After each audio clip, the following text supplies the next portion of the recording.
खेलो India university games का 2025 का 5वां एडिशन चल रहा है।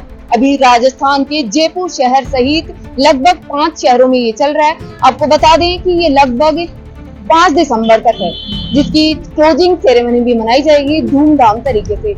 लेकिन अब बताया जा रहा है कि जो खेल इंडिया यूनिवर्सिटी गेम्स जो इतनी जोर से स्टार्ट की गई थी, वो अब एक फ्लॉप नजर आ रही है। आपको माना जाए तो जब ओपनिंग सेरेमनी हुई थी तो स्पोर्ट्स मिनिस्टर राज्यवर्धन सिंह राठौर ने कहा था कि ये एक नए टैलेंट को निखारेगा। लेकिन जब स्पोर्ट्स गेम्स देखे जा रहे हैं तो नजर नहीं आ रहा कि यहाँ पर इस गेम्स के थ्रू जो खिलाड़ी है वो निखर कर सामने आ रहे, क्योंकि जो खेलो इंडिया है उसमें जो खिलाड़ी है वो पार्टिसिपेट नहीं कर रहे हैं। बहुत सारे ऐसे गेम्स है, 4 से 5 जो रेसिंग वाले हैं, उसमें भी हमने देखा है कि जो खिलाड़ी है जिन्होंने रजिस्ट्रेशन किया था, लगभग एक गेम में 5 से 7 खिलाड़ियों ने रजिस्ट्रेशन किया था, लेकिन पार्टिसिपेट करने का टाइम आया तो केवल एक खिलाड़ी या 2 खिलाड़ियों ने पार्टिसिपेट किया।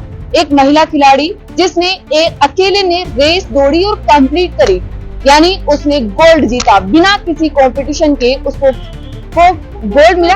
ये बड़ी बात है कि एक खिलाड़ी ने मेहनत करी है लेकिन उसको मिलना चाहिए।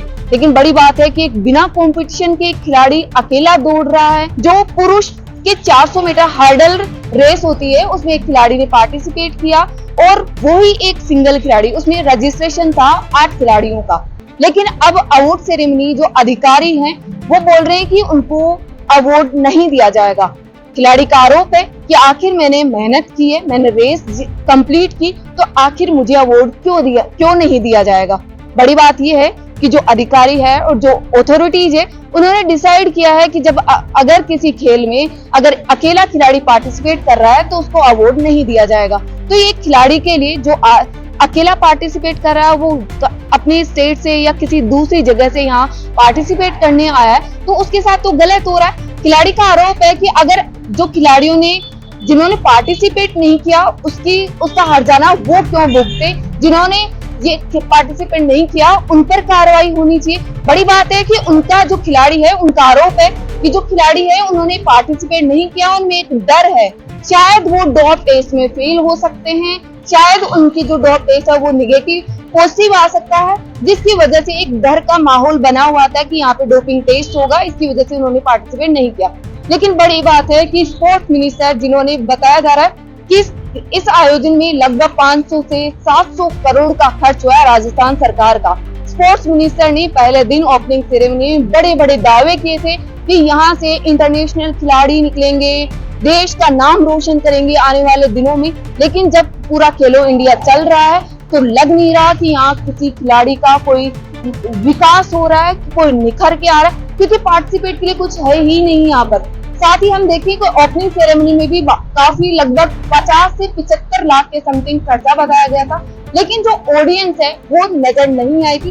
तो राज्यवर्धन सिंह जो एक स्पोर्ट्स मिनिस्टर है, क्या उनकी जिम्मेदारी नहीं बनती कि खेलो इंडिया जैसे एक बड़े आयोजन में भी जब खिलाड़ी नहीं पहुंच रहे तो आखिर यूनिवर्सिटी लेवल पर और स्कूल के लेवल पर क्या खिलाड़ी जो खेल है उनको सही तरीके से एक जो इन्वॉल्वमेंट होता है खिलाड़ियों को बढ़ावा नहीं दिया जा रहा, या ऐसे कौन से कारण हैं जिन पर सरकार और जो अपने स्पोर्ट्स मिनिस्टर राज्यवर्धन सिंह राठौड़ है वो आखिर ध्यान नहीं दे पा रहे। कौन सी ऐसी चीज है जहाँ पर फ्लॉप नजर आ रहे हैं अधिकारी। प्रमुख शासन सचिव खेल विभाग के शासन सचिव नीरज के पवन ने कहा कि खेलो इंडिया एक ऐसा आयोजन बना जो इंटरनेशनल लेवल पर अच्छी टैलेंट को निखारेगा। लेकिन क्या आज के दिन तक क्या उनको शासन सचिव को ये समझ में नहीं आया कि खिलाड़ी जब पार्टिसिपेट नहीं करे उनको सुविधाएं नहीं मिल पा रही, तो आखिर वो कौन से खेलो इंडिया यूनिवर्सिटी गेम्स को निकालने की बातें कर रहे हैं। सवाल है सरकार और जो स्पोर्ट्स मिनिस्टर राज्यवर्धन सिंह राठौड़ है उनसे बड़ा कि क्या खेल भावना आहत नहीं हो रही कि खिलाड़ी नहीं आ रहे पार्टिसिपेट करने के लिए, क्या उनको ऐसी सुविधाएं नहीं मिल पा रही है जिससे वो यहाँ आए और उनको जो पार्टिसिपेट करें। ऐसी लगातार अपडेट्स के लिए आप देखते रहिए अपडेट इंडिया। मेरे सहयोगी विनय के साथ मैं सोनू ढाका, आप देखते रहिए अपडेट इंडिया।